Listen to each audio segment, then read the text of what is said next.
Ya, hermanos queridos, que el Señor les bendiga.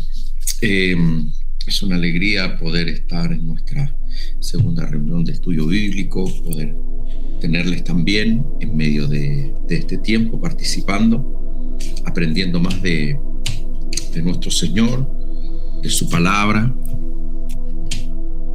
Se me perdió el lápiz. Y vamos a comenzar de inmediato con la clase de hoy. Como siempre, invito a todos aquellos que puedan, siempre que nos estén conduciendo, a poder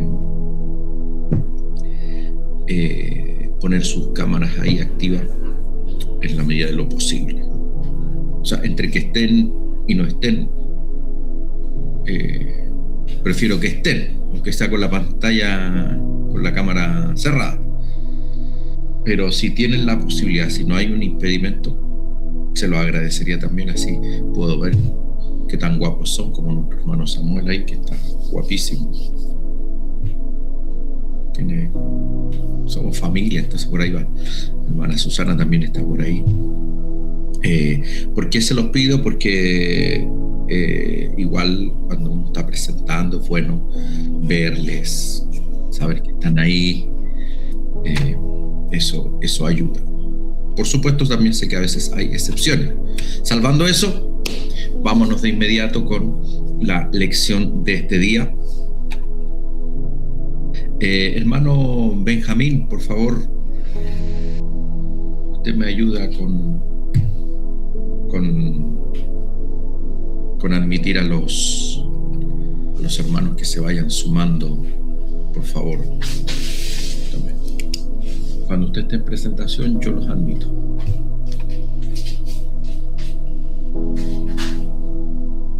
Ya. Voy entonces a compartir la pantalla para que veamos la clase de hoy. Listo. Muchacho, de menos a alguien. Benjamín, ¿te puedes acercar un momento, por favor? Deme un segundito porque hay alguien que tengo que mandarle el link, pero no me acuerdo de su número. No sé si lo tengo guardado. Se lo mandé a la mamá, pero lo puedes buscar tú ahí como Ignacio, Nacho, porque no, yo no lo encontré. Ya, vamos mientras.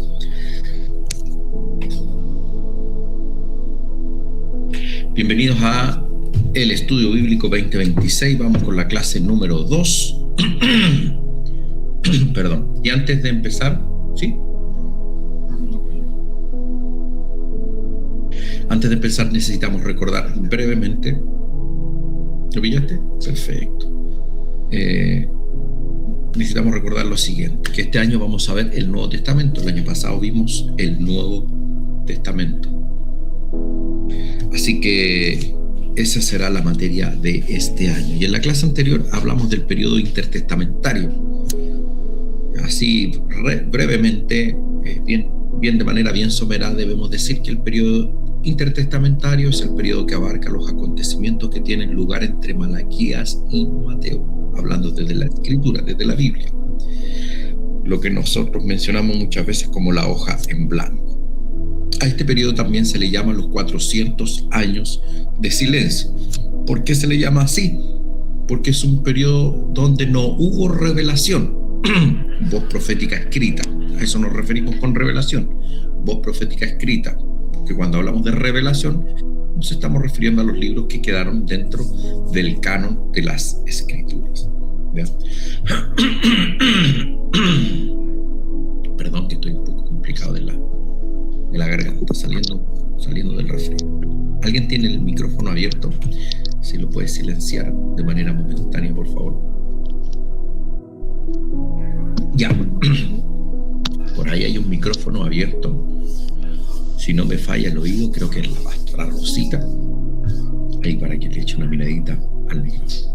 Y entonces por eso se llama periodo de silencio, porque no hubo revelación postprofética escrita. Lo dije la semana pasada, eso no significa que no haya habido ni presencia de Dios, ni que no haya habido quizás un profeta que hubiese anunciado algo en particular, específico, sino que nos estamos refiriendo a esa voz profética que llega a escribirse, a registrarse como parte de la Biblia, como la Escritura, y eso no pasó. En la historia del periodo intertestamentario, voy a rescatar solo algunas cosas de las que vimos la semana pasada. Israel pasó bajo el dominio de 3 imperios y un intervalo de independencia. Durante esos 400 años pasó todo eso. El periodo persa, que cayó en el 330 a.C., y ahí mismo partió otro periodo del imperio griego, que es el imperio helénico, y ahí es donde se produce en el 145 a.C., por eso está destacado con negrita, el periodo asmoneo, que es de la familia de los macabeos, ¿ya? Y ellos fueron los que consiguieron la independencia de Judea, de Israel, como le queramos llamar, frente al dominio griego. Se sacudieron del dominio griego. Pero eso no duró muchos años, porque en el 63 a.C. llega el general Pompeyo y esa independencia se acabó y pasaron a ser una provincia, una colonia romana. En cuanto a la religión judía del periodo intertestamentario, es bien relevante, lo dijimos la semana pasada, porque va a determinar el contexto religioso en el cual Jesucristo desarrolla su ministerio y también las muchas interacciones que Jesús tuvo con personajes religiosos de la época. Entonces, para entender de mejor manera la religión de la época de Jesús, vimos de manera muy somera, muy a la rápida, los grupos religiosos más importantes. A saber, el primero de ellos y el más importante, el más numeroso, es el de los fariseos, separados. Eso significa, eran la secta más grande de la época y eran sumamente rígidos y legalistas. La mayoría de los escribas, es decir, los que transcribían las escrituras, pertenecían a este grupo, y entre ellos había gente muy piadosa. No todos eran hipócritas, como el Señor Jesús lo menciona, sino que había, por supuesto, excepciones.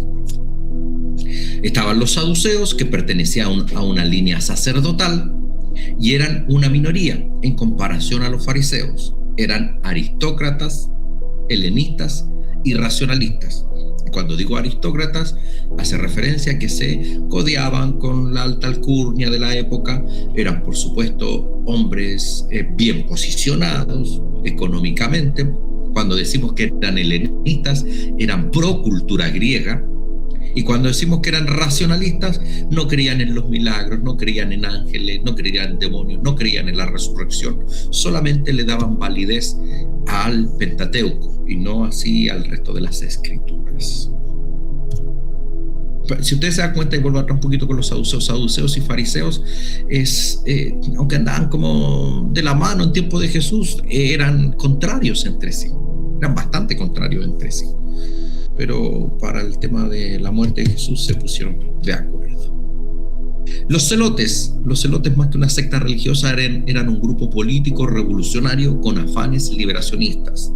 Ya Jesús tuvo un discípulo al que le decían Judas el Celote, que adhería a esta secta, que era violentista, que buscaba por medio de las armas la liberación. Y lo dije la semana pasada, era interesante ver que entre los discípulos de Jesús estaba Mateo, cobrador de impuestos, que era imperialista, trabajaba para el imperio, y también tenías un Judas Celote, que era un extremista, liberacionista.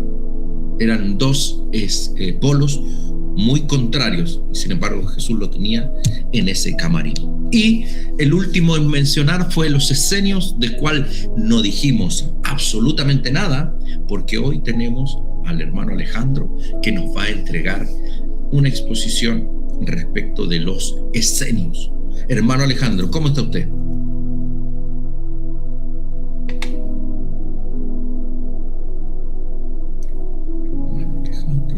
Ahora sí, bien, pastor, ¿y usted?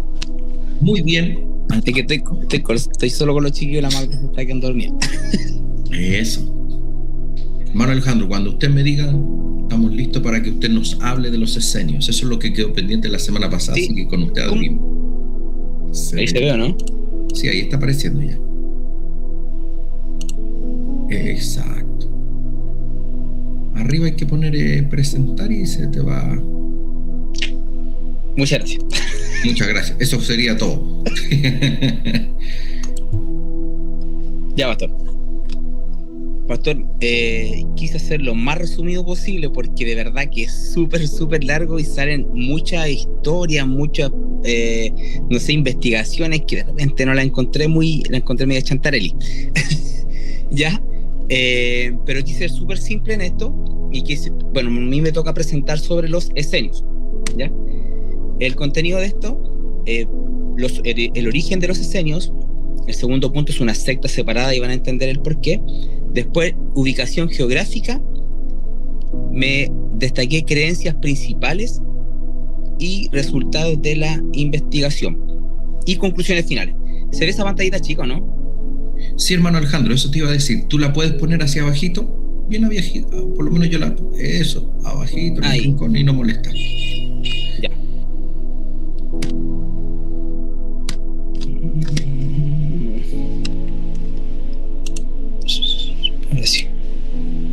Ya, el origen de los esenios. Dice, fuimos una secta judía ascética que surgió aproximadamente en el siglo II a.C., alrededor del año 150, en el contexto posterior a la rebelión macabea y que se extendió al siglo I después de Cristo. La rebelión macabea fue una guerra de fe y libertad, donde los judíos lucharon contra un rey que quería eliminar su religión. Gracias a esta rebelión recuperaron el templo, defendieron su identidad y marcaron profundamente la historia del judaísmo. Quise destacar esto porque para entender el origen y desde cuándo comenzó, ¿ya? Dato importante, esto lo destaqué porque me llamó mucho la atención, después lo vamos a explicar. Los esenios nacen como una reacción a lo que ellos consideraban incorrecto. Voy a apoyar de la punta acá. Puntos clave. Ellos surgieron o nacieron porque vieron una corrupción en el sacerdocio de Jerusalén. Después de la rebelión de los macabeos, la familia de los asmoneos tomó el control, no solo político, sino también religioso, ocupando el cargo del sumo sacerdote. El problema es que, según la tradición judía, el sacerdocio legítimo debía venir del linaje de Sadoc, un sacerdote fiel en tiempos de David y Salomón. Los esenios creían que los asmoneos no descendían de esa línea correcta, por lo tanto consideraban su autoridad como inválida. Pero no era solo un tema de linaje, también veían que el sacerdocio se volvió político, no espiritual, había poderes de intereses mezclados con la religión y el templo se estaba administrando de forma que ellos consideraban impura o corrupta. Por eso, los esenios, para los esenios, el templo de Jerusalén ya no representaba la verdadera adoración. Después puse punto número 2. Puntos clave: búsqueda de pureza espiritual y obediencia estricta. Los esenios estaban convencidos de que no bastaba con creer en Dios o cumplir la ley.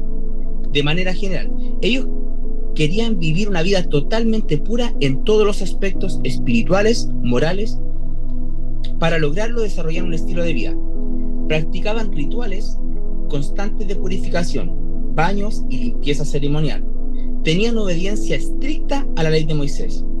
Vivían en una comunidad con reglas muy exigentes y evitaban todo lo que consideraban impuro, incluso el contacto con personas fuera de su grupo. Ellos creían que el resto del pueblo se había relajado la obediencia a Dios, pero ellos querían ser un remanente fiel, un grupo apartado que realmente agradara a Dios. El tercer punto clave es la separación del sistema religioso y social. Como consecuencia del punto anterior, de la corrupción del sacerdocio y la búsqueda de pureza, los esenios tomaron una decisión radical: apartarse del sistema religioso y de la sociedad. en general llegaron a la conclusión de el templo de Jerusalén estaba contaminado, los líderes no eran legítimos y la mayoría del pueblo no vivía conforme a la ley de Moisés. Datos relevantes. De acá vemos el otro punto de la ubicación. El asentamiento de Qumran estaba aproximadamente a 25 a 30 kilómetros en línea recta de Jerusalén. El recorrido podía tomar entre 1 a 2 días. Qumran no era una ciudad grande, sino una comunidad organizada. Tenía una superficie aproximada de 1.5 a 2 hectáreas, 15.000 a 20.000 metros cuadrados. La capacidad estimada de personas que estaban ahí era entre 100 a 200 habitantes. Otros lugares dicen, otras versiones dicen que hasta máximo 300 personas por el total de tumbas que encontraron. Hitos importantes también de ese lugar. Los manuscritos del Mar Muerto, en 1947, encontraron copias del libro de Isaías, textos propios de la comunidad, reglas, himnos y profecías. Las creencias principales de los esenios eran la interpretación estricta, la vida comunitaria y bienes en común, el dualismo, lucha entre la luz y las tinieblas. Tenían esperanza mesiánica, tenían la centralidad como comunidad, como el templo espiritual. Ya ellos no estaban conformes con el templo, sino que ellos decían que ellos eran el templo de Dios. Creían también en ángeles, en vida futura y juicio final. Y sobre todo, que esto me llamó mucho la atención, las creencias principales para ellos tenían disciplina y procesos de iniciación, que lo encontré bastante bien. Los resultados de esta investigación, destaqué 2 puntos, positivo y negativo. Lo positivo es búsqueda de este pueblo de la santidad y la separación del pecado. Lo negativo es aislamiento extremo, legalismo riguroso y exclusividad espiritual. Conclusión: lo que debemos imitar de los esenios es buscar a Dios con seriedad, vivir en santidad, tener disciplina espiritual. Lo que debemos evitar es creer que ser más estrictos nos hace más santos, aislarnos del mundo en vez de impactarlo y pensar que porque nos apartamos somos mejores que otros. Espera un poquito aquí. De aquí yo saqué algunos versículos, es que no los puedo encontrar. ¿Qué pasa? Ya, estos temas yo los comparé con el Nuevo Testamento, pastor. Los comparé con la vida de Jesús. Traté de ver qué, a ver cómo se puede decir, qué en común tenían con Jesús.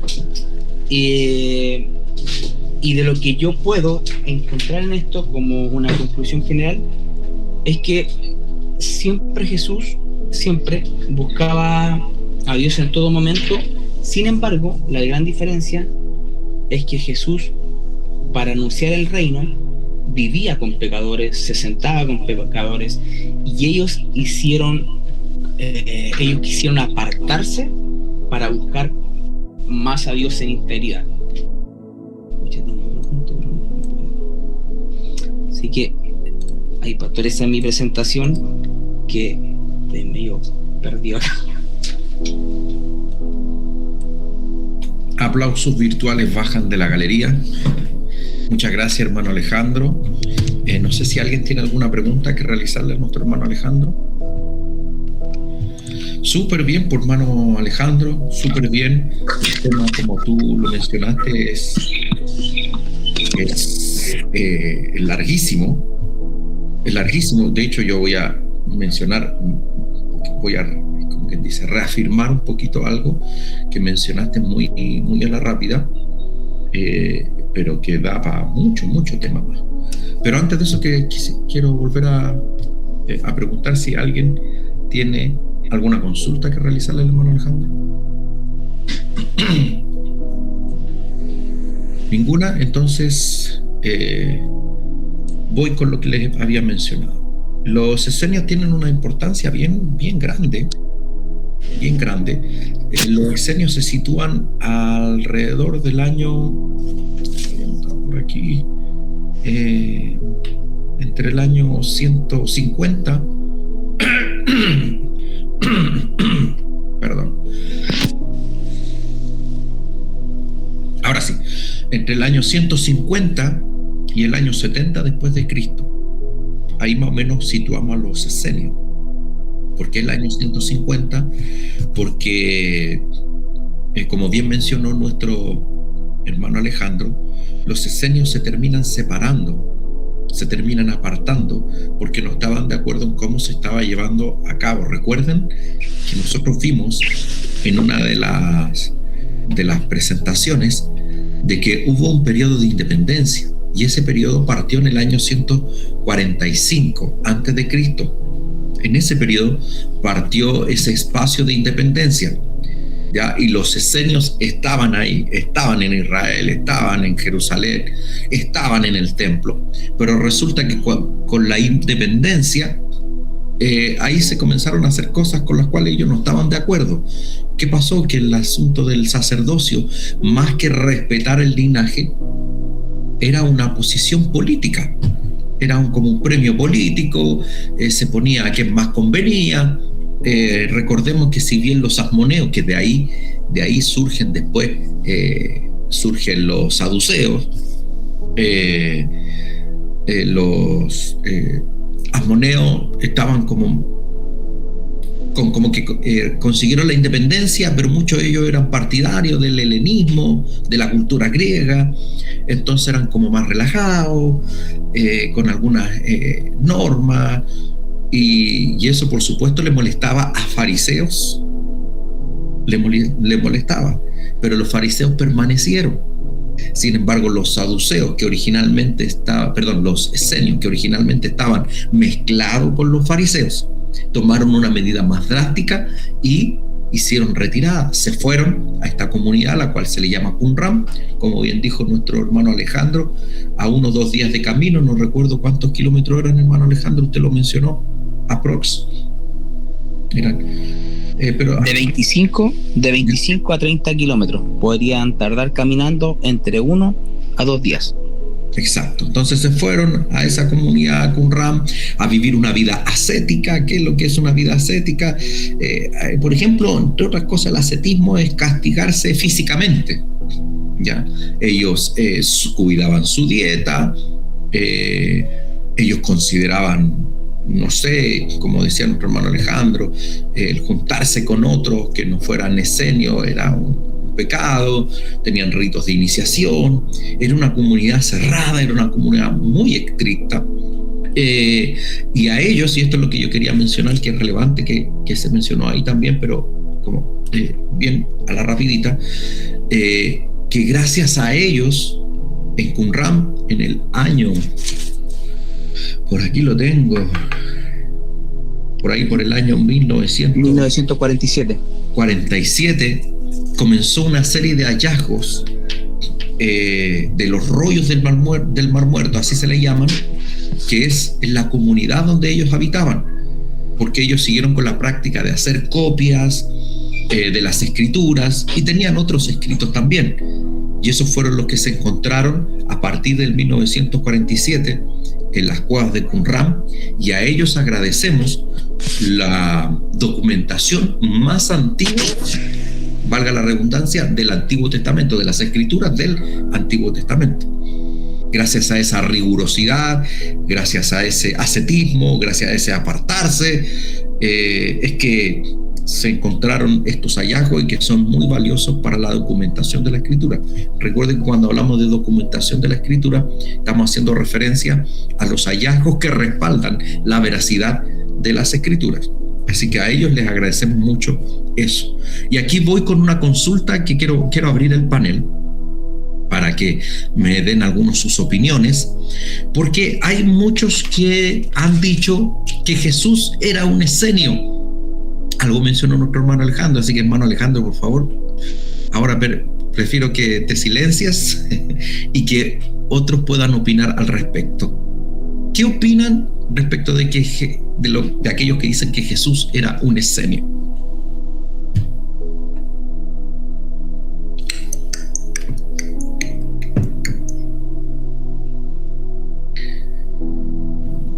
¿Quién tiene por ahí alguna idea, alguna opinión al respecto? Yo escuchaba a teólogos destacados decir de que Jesús era un escenio. Ignacio, por favor. Yo creo que Jesús no era un escenio debido a que en donde vivía en Jerusalén se juntaba con otra gente fuera de su religión. Los escenios no hacían eso. Muy bien, Ignacio, muy bien. Claro, ¿por qué lo digo? Porque de verdad hay teólogos, yo he escuchado teólogos que dicen que Jesús era escenio, y es una contradicción muy profunda.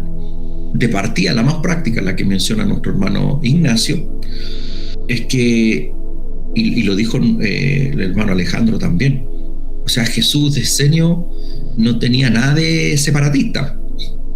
Jesús convivía con publicanos, con pecadores, con romanos, iba a las bodas donde habían prostitutas, donde tomaban vino. O sea, Jesús mismo multiplicó el vino en una boda. O sea, Jesús no era un escenio. Quizás, o sea, tampoco lo es, pero lo más parecido a un escenio que encontramos en la Escritura es Juan el Bautista. Ese sí que se parecía más a un escenio. Vivía en las afueras de la ciudad, comía miel silvestre, predicaba del arrepentimiento, se vestía con pieles. Eso es lo más cercano a un escenio que podemos encontrar en el Nuevo Testamento, aunque yo considero que Juan el Bautista no era un escenio, pero sí, obviamente, considerando la época, adhería a muchos principios de los escenios. Pero Jesucristo es distinto. Jesucristo no se aparta, sino que Jesucristo está en la ciudad, se sienta, participa de la fiesta, se sienta con publicanos, pecadores, prostitutas. Jesús definitivamente no era un escenio, ya, no era un escenio. Pero sí son una comunidad súper valiosa. Le debemos a ellos, como les decía, el tema de los hallazgos del Mar Muerto, de los rollos del Mar Muerto. Debemos también a ellos de que eran una comunidad piadosa y que albergaban también con mucha profundidad la esperanza mesiánica. Y en esto quiero hacer un paréntesis, porque ¿a qué nos referimos con una esperanza mesiánica? Los esenios lo único que querían era que viniera el Mesías para que pudiera realmente purificar. Recuerden que ellos hablaban mucho de la purificación de la santidad, para que pudiese purificar la religión judía, el judaísmo, a su pueblo, etc. ¿Por qué digo que albergaban? Porque también la gente común en Israel albergaba la esperanza mesiánica, pero albergaba la esperanza mesiánica para ser librado del yugo y de los pesados impuestos de Roma.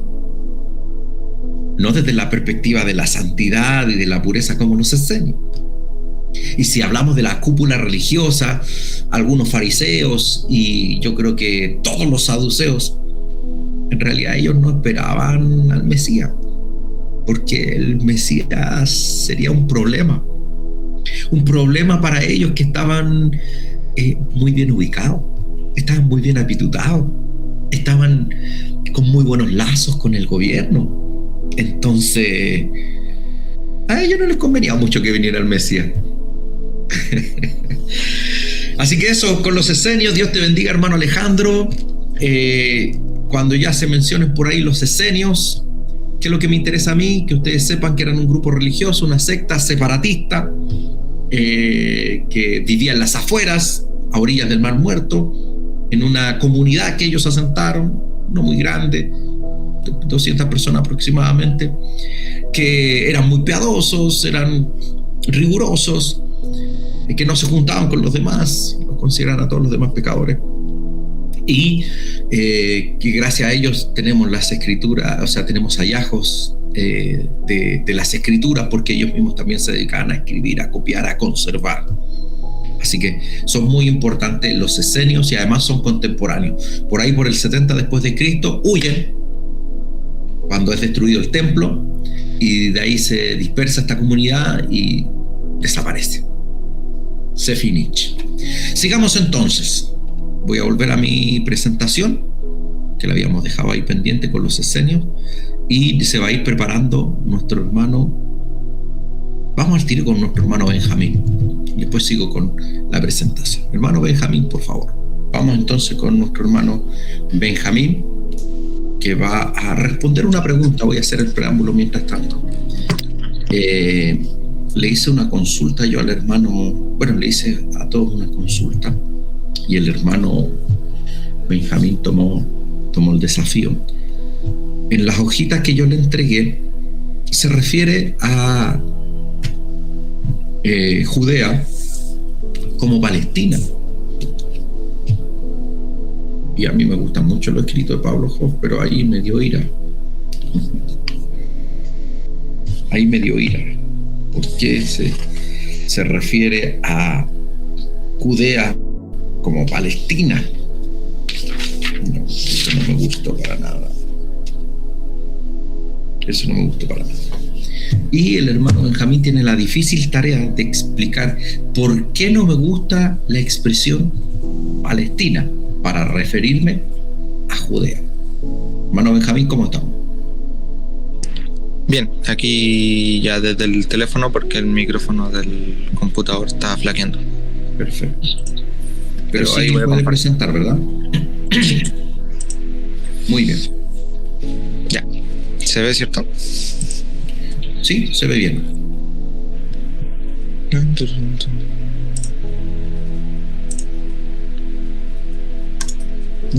¿De dónde viene el nombre Palestina?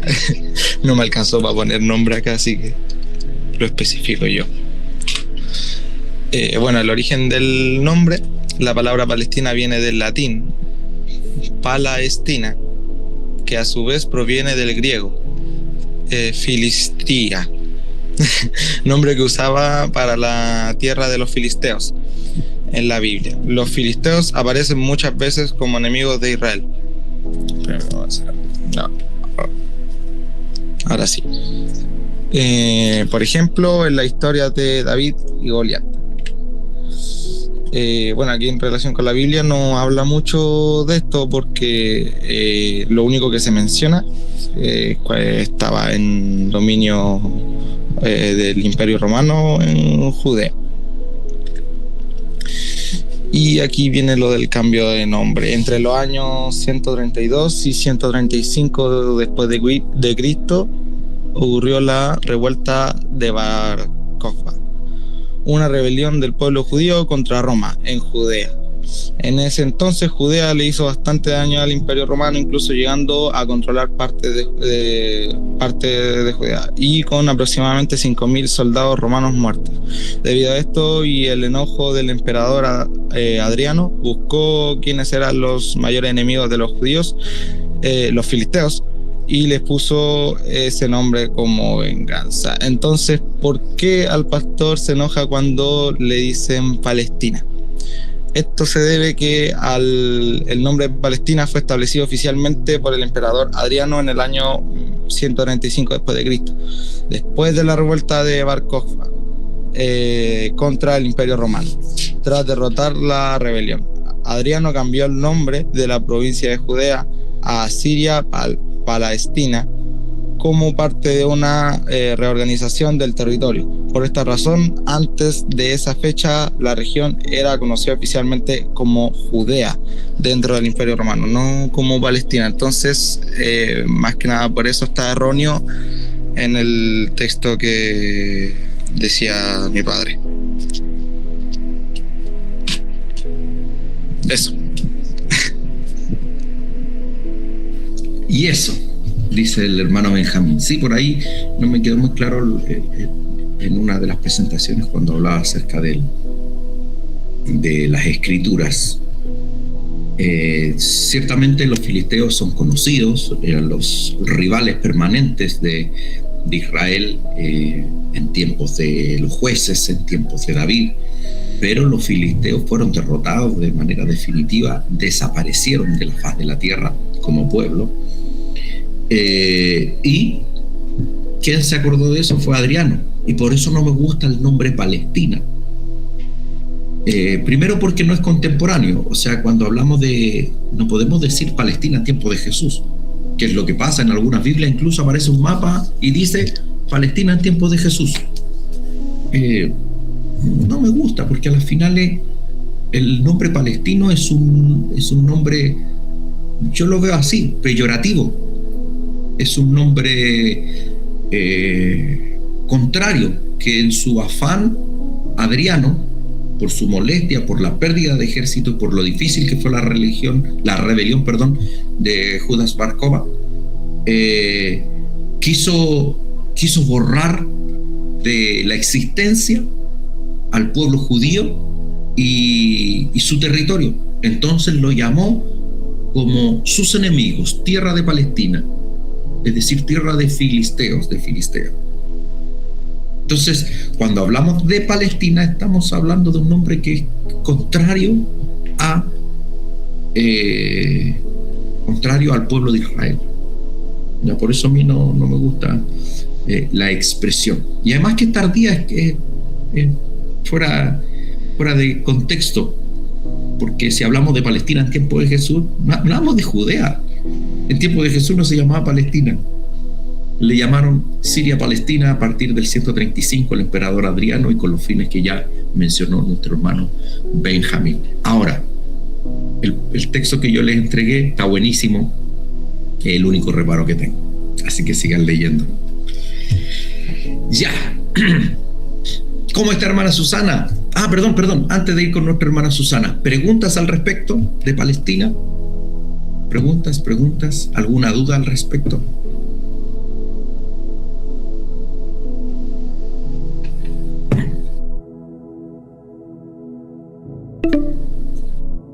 No sé si alguien escribió, parece, no vi un comentario por ahí, ¿no? Creo que no. Hermana Susana, por favor. Hola, buenas noches. Buenas noches. Voy a compartir pantalla. Amén. A nuestra hermana Susana le toca la tarea, mientras tanto yo les menciono, de hablar acerca de la fecha del nacimiento de Jesús. La palabra es suya, hermana Susana. ¿Se ve? Súper bien. Ahí está. ¿Sí? Ya. Como decía el pastor, tengo que hablar sobre el nacimiento de Jesús, sobre el enigma del nacimiento, de la fecha del nacimiento de Jesús, de lo que dice la historia y los registros de su origen. Bueno, para partir, ¿por qué no se dice el año cero? Siento que debería haber un cero al principio, pero no es así. No existe el año cero en el calendario. Se salta del 1 antes de Cristo al 1 después de Cristo. Además, en el siglo VI, el monje Dionisio el Exiguo calculó mal la fecha del nacimiento de Jesús, situándolo más tarde de lo que indican las evidencias. Se le pidió a él que calculara más o menos cuándo había nacido Jesús, y él ahí puso una fecha que al parecer no era tan precisa. Según las investigaciones actuales, Jesús probablemente nació entre el año 6 a.C. y 4 a.C., o sea, antes de su nacimiento. Según la evidencia, los registros históricos en el Evangelio de Mateo afirman que Jesús nació durante el reinado de Herodes el Grande. La evidencia externa de registros romanos y del historiador Flavio Josefo sitúa la muerte de Herodes en el año 4 a.C. Entonces, para que Jesús pudiese nacer en la época de Herodes, tendría que haber nacido antes de la fecha que está estipulada, y supuestamente Herodes murió como más o menos aproximadamente cuando Jesús tendría unos 2 años, entonces se cree que podría haber sido en el año 6 antes de Cristo. Para darle coherencia al relato bíblico, Jesús debió nacer, como les decía, al menos 1 o 2 años antes de la muerte del monarca. Y bueno, ahí puso una imagen de Herodes cuando murió, que fue muy trágica su muerte. Otra de las evidencias la encontramos en Lucas, que menciona un censo ordenado por Publio Sulpicio Quirino. Los registros romanos sitúan este censo específicamente en el año 6 después de Cristo. Eso hace que haya una discordancia, una discrepancia entre lo que dice Mateo y lo que dice Lucas, ya que habría una diferencia más o menos de 10 años entre los relatos de los dos. Y lo que lleva a los historiadores a dar más peso a la referencia de Herodes por un marcador temporal más sólido. Hay como más registro de lo que diría Mateo que de la referencia de Lucas. Además, también se dice ahí que a lo mejor por la traducción podría ser que no era ese el primer censo, que hubo otro censo antes, entonces, o que el que mandó a hacer el censo, en el censo anterior a ese, que se cree que pudo haber sido, no tenía el mismo cargo, y por eso ahí a lo mejor se le da más credibilidad o más peso a pensar que Jesús nació antes, 4 años antes de Cristo, a que, como dice, según la referencia de Lucas, 4 años o 6 años después. Y bueno, eso es más o menos por el año. Ahora, Jesús nació un 25 de diciembre, como se celebra todos los años, desde que tenemos uso de razón. En realidad, no hay ningún registro bíblico que mencione el día o el mes exacto del nacimiento de Jesús. Pero, ¿por qué se celebra el 25 de diciembre? Esta fecha fue elegida siglos después para coincidir con el solsticio de invierno y sustituir festividades paganas como la de Saturnalia o el Natalis Invicti. Esta elección fue estratégica y teológica por parte de la Iglesia en Roma, ya que diciembre era un mes de grandes celebraciones paganas como las Saturnales, donde se celebraban al dios Saturno con regalos y banquetes.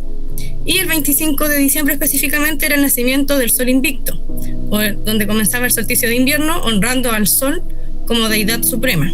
Y ahí puse una imagen de su dios, que bueno, ellos, como decía, celebraban, para ellos lo más importante era su dios Sol, y ese día, o en ese momento, empezaban a ser más largos los días y se daba inicio a un nuevo periodo. Entonces ellos celebraban en estas fechas al dios Sol, y la iglesia en Roma, para intentar inculcar el catolicismo, el evangelio, cambiaron la fecha y pusieron a Dios como el nuevo sol, como la luz verdadera.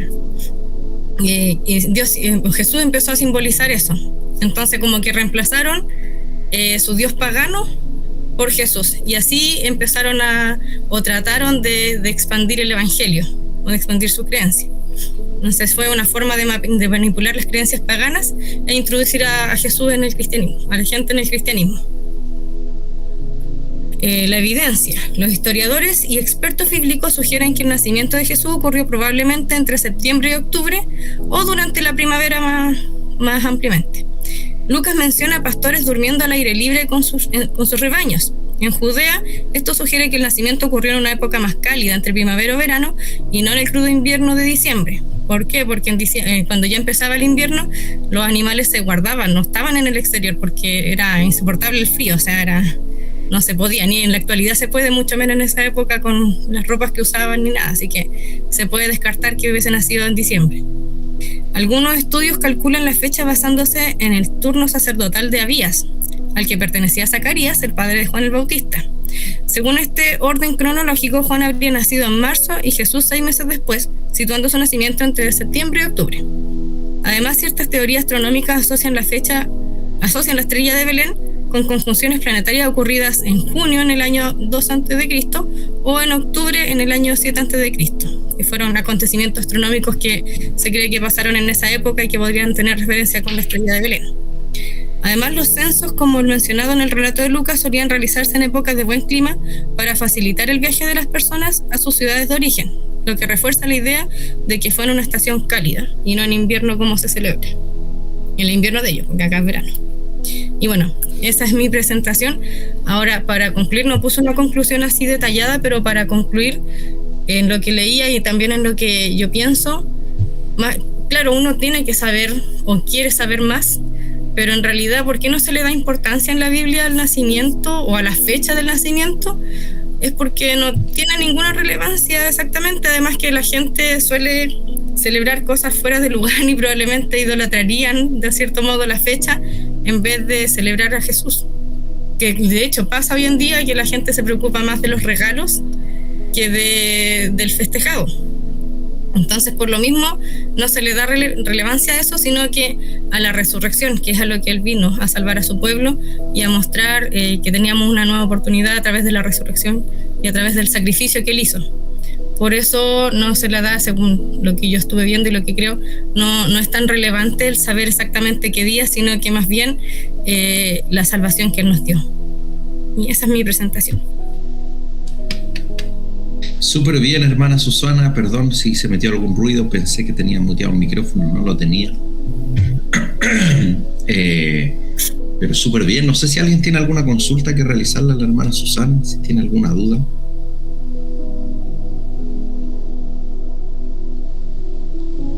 Chismes, cagüines, pelambres, no, pero súper bien, súper bien. Además me llena de orgullo saber que Jesús es patriota. Yo estoy convencido, ustedes no me lo tienen que decir, pero yo estoy convencido que Jesús nació en septiembre. Por algo multiplicó el vino en la boda. Era un hombre de fiestas patrias. Y respecto de la fecha, claro, o sea, imposible antes del 4 antes de Cristo, el nacimiento, porque ahí murió Herodes, y los acontecimientos que se mencionan tienen que haber sido a 1 o 2 años por lo menos antes. Eso ya nos sitúa en el 5 o 6, y me encantó esa evidencia de la estrella, porque como esto es cíclico y se puede calcular, los estudiosos dicen que el tema de la estrella se dio en el 2 antes de Cristo, descartado porque Herodes ya estaba muerto hace un rato, entonces no podía ser, y el otro fue en octubre del 7 antes de Cristo.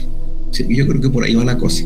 Yo particularmente, yo no concibo el nacimiento de Jesús antes del 6 antes de Cristo. O sea, para mí es 6, 7. Por ahí. Ahora ese dato de la estrella no lo tenía, así que podría estar inclinando para el 7. El 6. Interesante. Lo otro que quiero destacar, y que es muy importante también para nosotros conocer, de que efectivamente se buscó una fecha a conveniencia por la iglesia de aquel entonces, porque cuando ya se hizo oficial, mire qué interesante, cuando se hizo oficial el cristianismo en el imperio, qué maravilla, por supuesto, qué maravilla, es bueno, pero ahí entran las manos. A ver, ya, si esta va a ser la religión oficial del imperio, ¿qué hacemos con las celebraciones que aquí tenemos?